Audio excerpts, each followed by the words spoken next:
Welcome back to my series of presentations on defending Australia. There were several comments requesting additional information, especially on my recommendations for its actual defence. I don't believe it's really possible to do so without some additional background. That's why I will be adding several slides over the next few weeks before I get to the final conclusion. This one is a 30-year look at actual and proposed defence acquisitions from 2010 to 2040. Two warnings. Firstly, this is a seriously dry video. You should only view it if you're interested in this topic. Secondly, it will make you very angry. You may wish to skip to the next video uploaded today, which is understanding what has happened to the Australian Army and why it is important.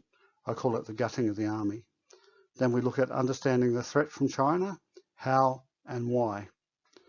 We're also going to look at the sleepwalking into the sword and the shield policy, looking at its implications mainly for Australia, but also for the United States.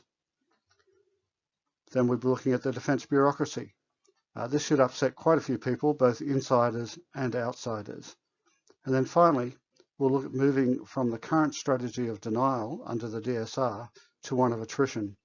Now, attrition is not a nice word, but it can mean many different things, but we need to apply it for the defence of Australia.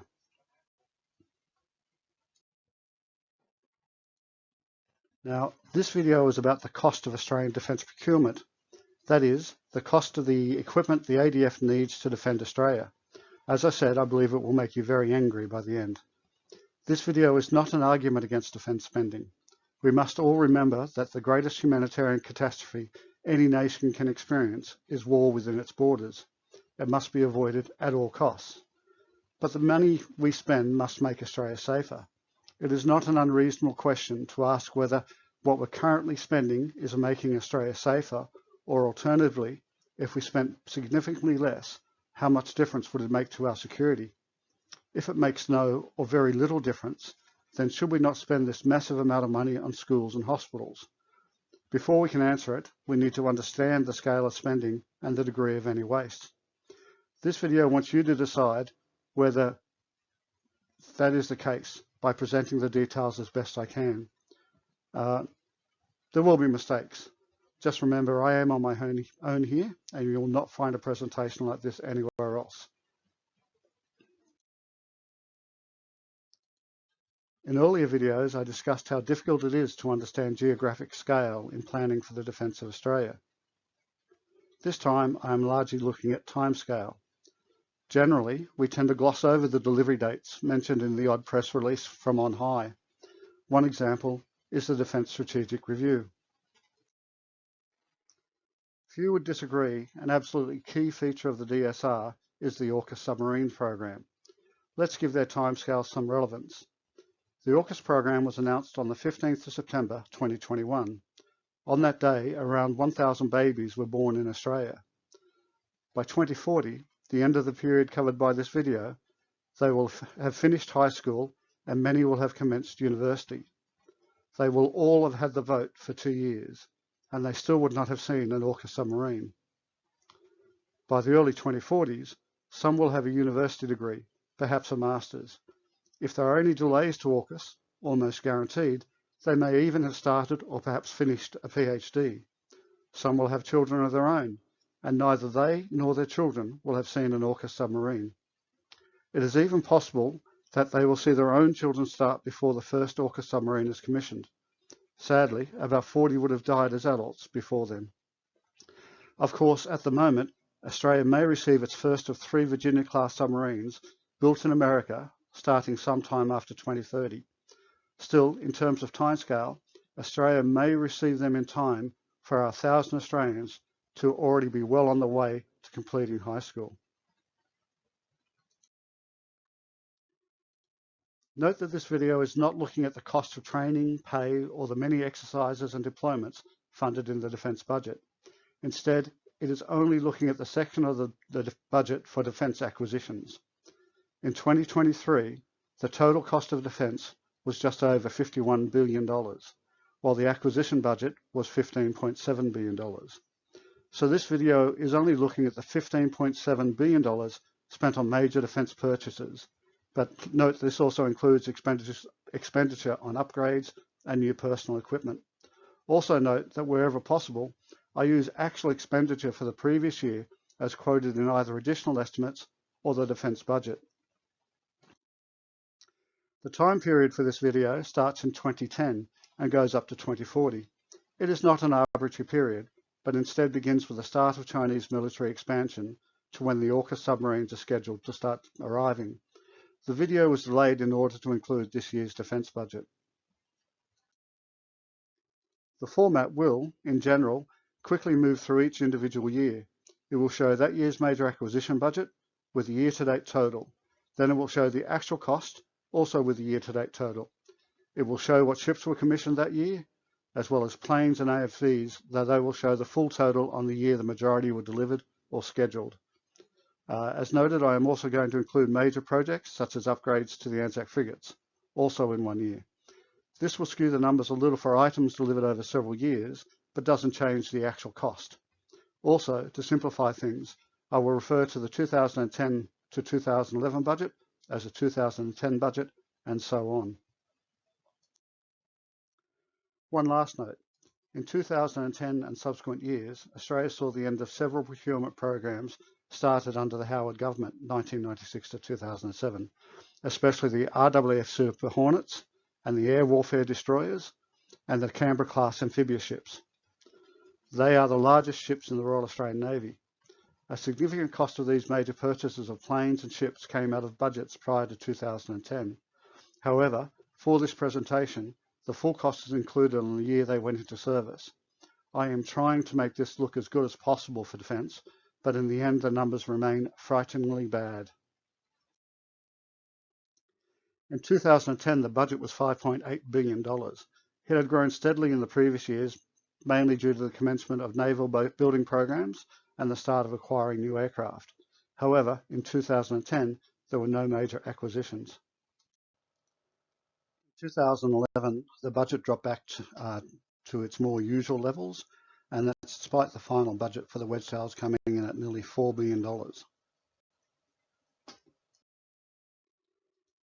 The acquisition budget dropped quite dramatically during the last two chaotic years of the Gillard-Rudd governments.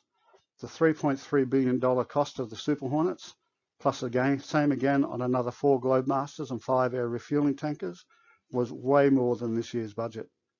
Again, without labouring the point, it kind of shows how much of the cost of major acquisitions for the Navy and the Air Force came from earlier budgets that were well before 2010.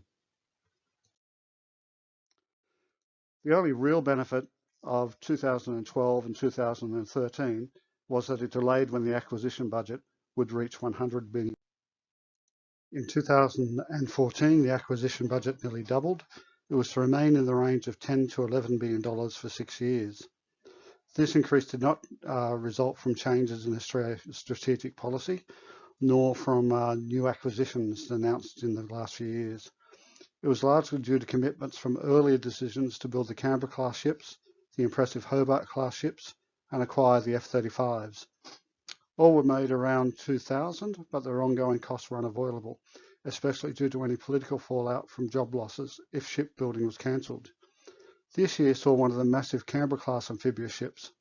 This class is interesting in its own right and has faced significant criticism over its size and purpose. Even the DSR recommends smaller amphibious ships. The Canberra-class ships really should be mothballed under our current strategic policy, but that obvious decision remains unmade. In 2015, the RAAF started to receive its 10 Spartan medium-lift aircraft. They were not a good purchase, with their final operational capability delayed 3 years, with even the entire fleet grounded for repeated fixes of design defects. The Spartans, along with the second Canberra-class ship for the Navy, represented nearly $3 billion of acquisition that added very little value to the ADF. In 2016, Australia bought the 24 much-needed Seahawk helicopters for the Navy at a cost of well over $3 billion. One of our most important assets for airborne anti-submarine warfare was significantly upgraded with the new Poseidons. 2017 again saw a focus on the Navy, though this was misleading. Only the air warfare destroyer added to the combat strength of the Navy, although they were a very, very impressive addition. There was also a couple of Cape-class patrol boats at a combined $110 million. This is a fraction of the cost of our next patrol craft, the OPV. A series of necessary upgrades for the Collins-class submarines started this year, and they were for communications, search and rescue, and sonar. The total cost of these projects was over $1.5 billion. 2018 saw another air warfare destroyer, plus in-flight refueling tankers. 2019 saw the beginning of nearly $1.5 billion worth of upgrades to the Anzac frigates. However, in a strange move, the first Anzac frigate was retired barely 5 years later. There was, at long last, major upgrades to the RAAF training planes, including simulators. 2019 also saw the Air Force purchase the impressive Growlers for nearly $4 billion. Incidentally, plane for plane, the Growler variant cost double the price of the Super Hornets. The question is not whether they are incredible planes. They are. It is just whether the extra capability is worth the additional expense. Their upfront cost, plus later upgrades, gave each a cost of $600 million, which is just shy of the cost of one of the newly announced GP frigates. 2020 saw another air warfare destroyer and upgrades for the RAAF. 2021 was a year the cumulative acquisitions budget cracked $100 billion. It had taken 12 years to reach this milestone. Over the next 18 years, it is forecast to do so again, again, again, and probably again. The Navy, importantly, saw the addition of the 2 fleet oilers for $1 billion.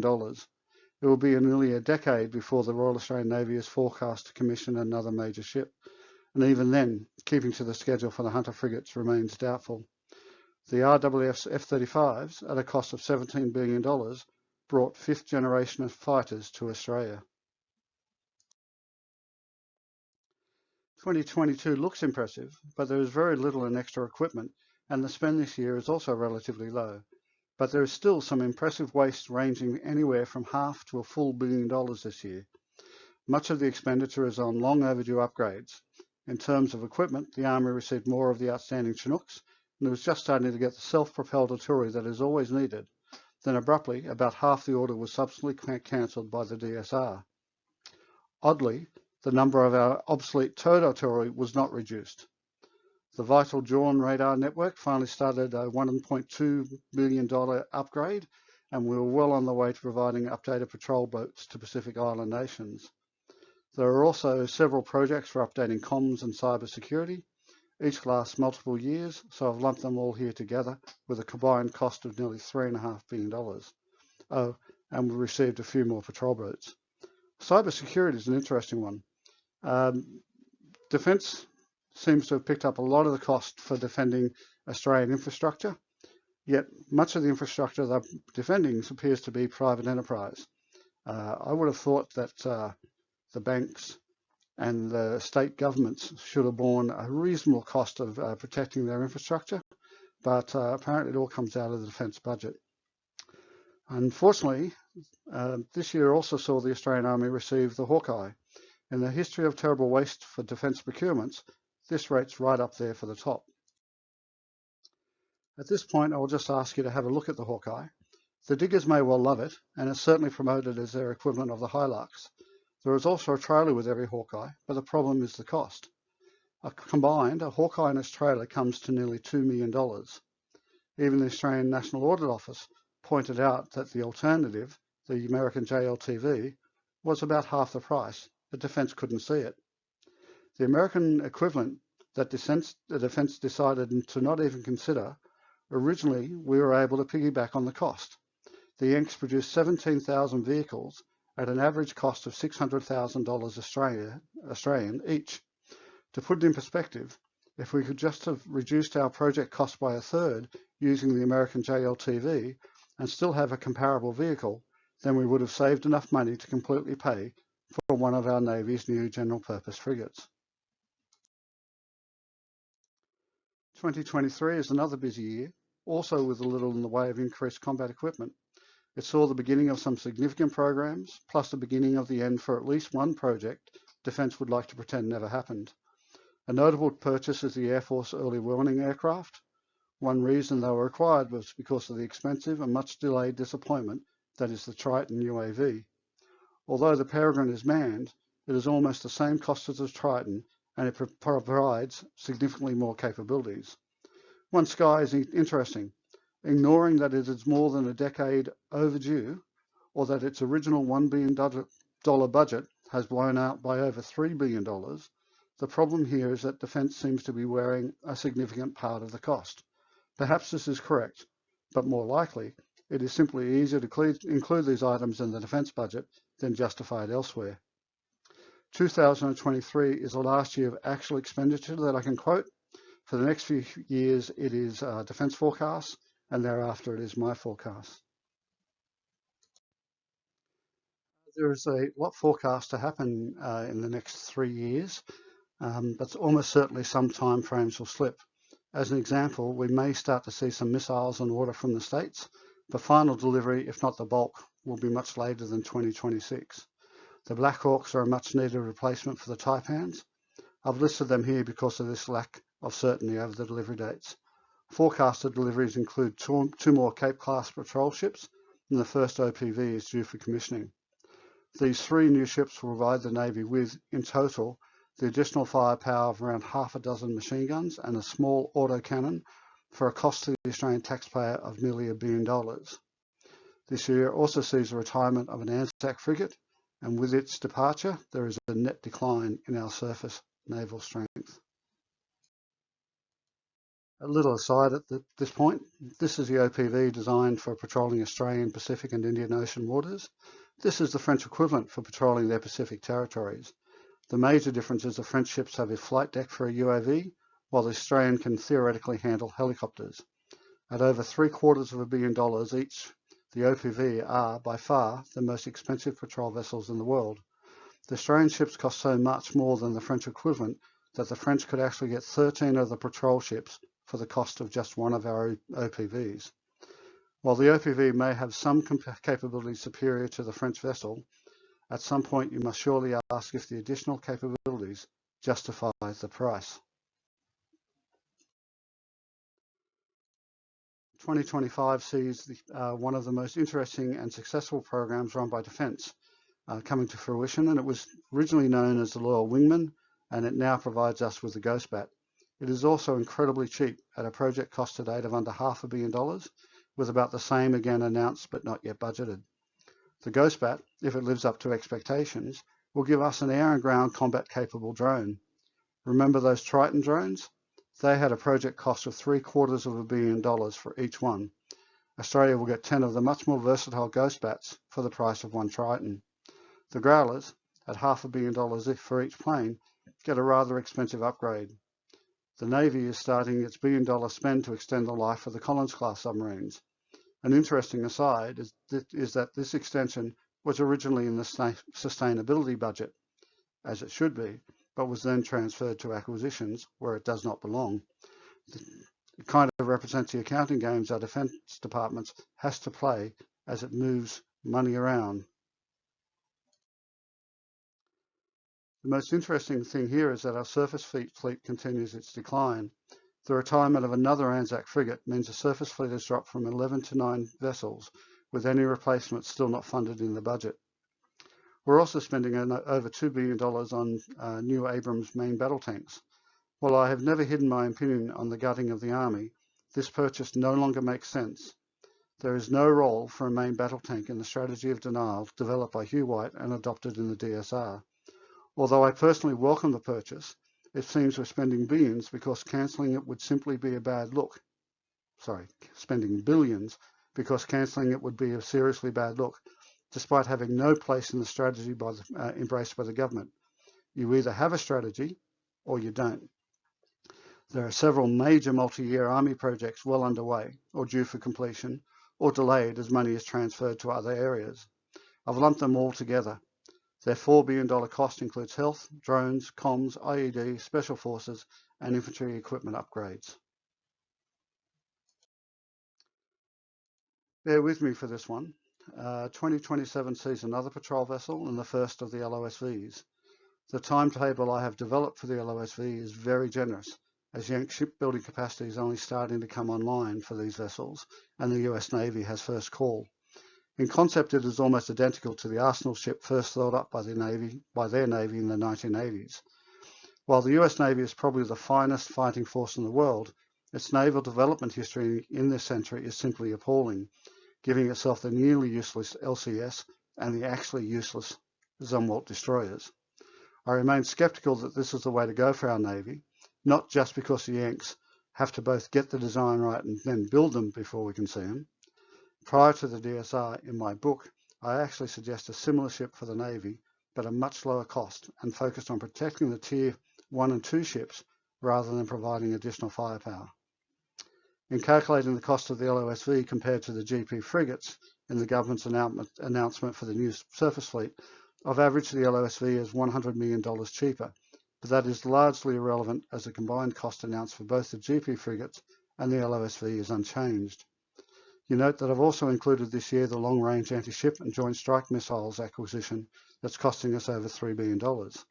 I've delayed it mostly because production bottlenecks will probably lead to these delays as the US military also desperately needs them. I've also put the Army's boxes here, although I think this may still prove to be a bit too early, at least for the main bulk. I've listed the ASLAVs as retired, and this means a net reduction of 50 combat vehicles for the Army. It is a little unclear if all the ASLAVs can actually be retired. The boxes, at double the weight of the ASLAV, are too heavy for deployment to the islands to our north.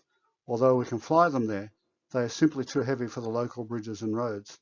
So some ASLAVs may have to be retained, even though they are obsolete. And also, this is the start of my budget forecast, but they are extremely low. All I have done is included any announced expenditure rather than try to estimate the full budget. So if you look at the budget here that I've circled, you've got the AUKUS spending, and then you've only got the actual cost of the weaponry. Anything else has been left off. The cost of the AUKUS program increases in stages, which is why there is an increase in the budget till 2040. But because of the way I've made the forecast as low as possible, this is why there is an initial drop in my budget forecast from 2027. The lower amount in that budget is the money needed for the contingency fund. This fund is an astonishing, even ridiculous, 50% of the estimated budget for the AUKUS submarines. A more common amount for a contingency fund is around 10%. I'm not alone in believing that, due to the risk of the AUKUS program, all of the contingency fund will be used. That is why many commentators say that the AUKUS submarines will cost upwards of $1/3 of $1 trillion. 2027 is also the only time I have split a year's budget. This is because I left off one item forecast to be delivered in 2027, that being the 20 new Hercules aircraft at a cost of $10 billion. Firstly, their arrival will naturally mean the retirement of the existing Hercules fleet. At this time, it also appears that the increased number of Hercules will lead to the retirement of the 10 disappointing Spartan aircraft. So the transport fleet will actually reduce in number, but increase dramatically in capacity. However, this is also one of those times that, if you think about it, you can't help swearing. These planes have an average cost of $500 million each. Just the previous year, the Yanks sold the Egyptians 12 at half the price we are paying. We're getting the best as the usual response, but the US just brought a limited run of Hercules for their own special forces with an average cost of about $170 million Australian. So ours comes with an enormous premium at nearly triple the cost. Our F-35 program cost over $200 million per plane, including spares, so it could actually buy nearly 50 of the most advanced fighters in the world for the same price as 20 Hercules. Alternatively, we could buy the US Special Forces Spec Hercules plus spare parts equal to 50% of the cost and still have nearly $6 billion left over. In case you think the RAAF needs additional infrastructure for it, which it doesn't, we're building an entirely new airport in Western Sydney capable of handling the biggest passenger jets in the world, and the cost is a little over the $6 billion extra that we're spending on the Hercules. That extra would pay for most, if not all, of a major international airport. 2028 sees another patrol ship and another LOSV. Somewhat controversially, I've included the Apache helicopters here, although we should start receiving them in 2025. However, there are media reports that we may not get the last one until as late as 2030. I've split the difference. They are replacing the Tiger helicopter, which was also not the greatest achievement in defence procurement. I've also included the Army's HIMARS, though they are supposed to arrive the previous year. The truth is that there is a fair bit of competition for the HIMARS, not least from Ukraine, that will probably slow down delivery. The new short and medium range air defence are included this year. It is probably a bit unfair on the short range air defence program, although it is already badly delayed, but also probably a bit optimistic about the medium range air defence program. I have included the Tomahawks, whose purchase was announced in early 2024. It is my belief that we are very unlikely to receive any but a token amount by then. The announcement was a bit light on detail, so here's my rationale. We're competing with both Japan, the UK and America for a very limited production run. As an example, the US Navy received all of 55 Tomahawks in total during 2023, and they recently launched double that number in one day of operations in the Red Sea. The US stockpile is actually reducing as they scramble to increase production, and the overwhelming bulk of the latest Tomahawk variants are just upgrades of their existing stock. Once again, media reports state that the amount of Tomahawk missiles in reserve for the United States will drop from about 5,000 to 1,000 as older blocks are decommissioned. America is aiming to increase production to around 300 to 400 missiles as soon as possible, but that increase won't happen this year or next year or the one after. So delays. 2029 is another interesting year, and I need to provide some context for this page. It looks like the Army is losing a tremendous number of infantry fighting vehicles. It is, but don't add the vehicles cancelled to the vehicles retired. The cancelled column is to show how dramatically the government cut back on the number of IFVs it was purchasing for the Army. Regardless of the number of IFVs in the Army is being reduced by a staggering 75%, or about 300 vehicles. I'm a little unsure on the exact number, as we keep announcing another shipment of obsolete M113s to the Ukraine. God help them. The last redback is scheduled for 2028, but for the record, I would be very surprised if these vehicles are all fully operational in 2029. The lighter and relatively simpler Hawkeye started 2 years later than originally forecast. In other words, don't hold your breath on the redback. Started the delivery of the new general purpose frigates in 2030. It is somewhat arbitrary, both because of a lack of detail and also because this would be into the third parliament since the Albanese government was elected. Politics plays a part. Never forget that these ships only have seed funding at the time this video was produced. There will be an election before any final decision is made on actually funding them. Until it's in the budget, it's simply not happening. If deliveries were scheduled from this year, it would prove either a poison pill for a new coalition government or allow a continuing Albanese government some financial flexibility by delaying their purchase. The first of 3 Virginia-class submarines are scheduled for delivery in the early 2030s. I've scheduled their arrival this year in 2031, 2034 and 2036. Due to construction problems in the United States, it's unlikely that we can get newly built submarines till 2038. Therefore, in order to achieve the delivery schedule I have used, Australia will have to buy older models that are being retired by the United States Navy. The reason is that if we have to wait for newly built Virginia-class submarines until the late 30s, there's simply no point. We may as well wait a little bit longer for the AUKUS submarines. Note that newly built Virginia-class submarines cost about $20 billion each, which is what I've included in this budget. That $20 billion would either blow out the acquisition budget or the AUKUS budget, or both. Maybe we'll get a second-hand discount and the cost will be much lower. Regardless, personally, I've included the full $20 billion cost in the acquisition budget, as it's simply not coming out of the AUKUS funding.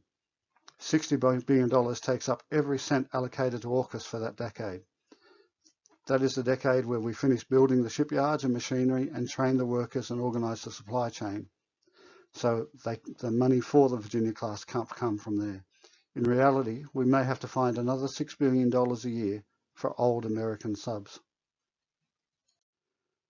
Super Hornets were actually originally scheduled to be retired in 2030, probably to be replaced by Lightnings or similar. However, recently, ASPI stated replacing them with the F-35 is one of the cuts needed for the AUKUS submarines. I've dropped their retirement back to 2032 as the last LOSV is due for delivery, and it enables the government to spread any replacement cost into future years, should they find the money. In 2033, the general purpose frigates are supposed to be built in Australia from here on. Any delays in establishing the new shipyard in Perth, plus training staff, will cause this delivery date to slip. It will slip. One of the more interesting developments currently is that the government appears to be allowing a Korean takeover of Austal, the Australian shipbuilding company that will construct the general purpose frigate. The Korean company builds one of the GP frigates we are looking at buying. If the takeover goes ahead, we can say goodbye to the Japanese or European ships. They are simply not going to supply their technology directly to a Korean competitor. This means for Australia, we'd only have a sole source, and a sole source creates a higher cost. 2034 sees the first of the Hunter-class frigates theoretically.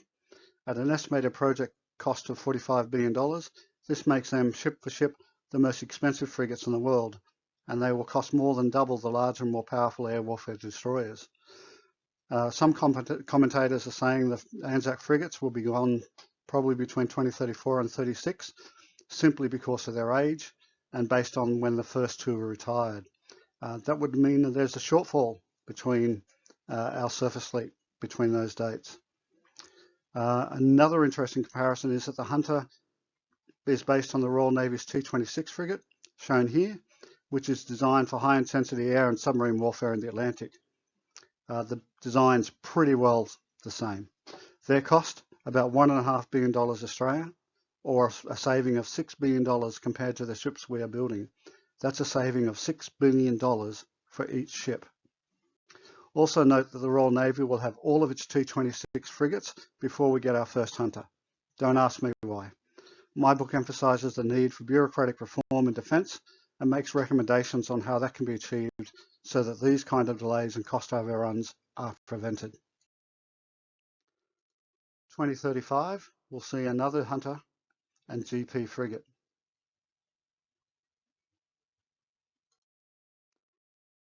2036, we'll see it yet again. You'll notice that despite the relatively low cost of the purchases, the budget is blowing up quite dramatically due to the AUKUS program. 2037, same again, plus another Virginia-class submarines. You might have noticed my mistake there, and that's because I put the Virginia-class submarine in the wrong year, for those of you who can remember what I said earlier. 2038, we're looking at the same again, but without the Virginia-class submarine. In 2039, Australia will get its final general-purpose frigate, and the Hunter-class program will be drawing to a close. We will also have reached the halfway point for the AUKUS submarines. Total cost to date will be at least $100 billion, plus another $50 billion for the contingency fund. In order to get a submarine in the early 2040s, construction will have needed to commence this year. It won't. We made it. As at 2024, apart from the ships I have included in this presentation, there are no further major surface ships in the pipeline due to arrive after 2040. Personally, I'd be surprised if we even get many of the ships, such as the LOSV and the general purpose frigates, that were promised before 2040. While the Navy may possibly be bigger, or more likely smaller, the Army will now only have one combat brigade instead of 3. The RAAF will almost certainly lose one of its 4 fighter squadrons. At best, they may be replaced by the Ghostbat. Financially, the difference between the cost of the actual equipment Australia has received and its budget is well over $200 billion, and I've only kept it that low by using the lowest possible budget figure in many of the estimates I have made.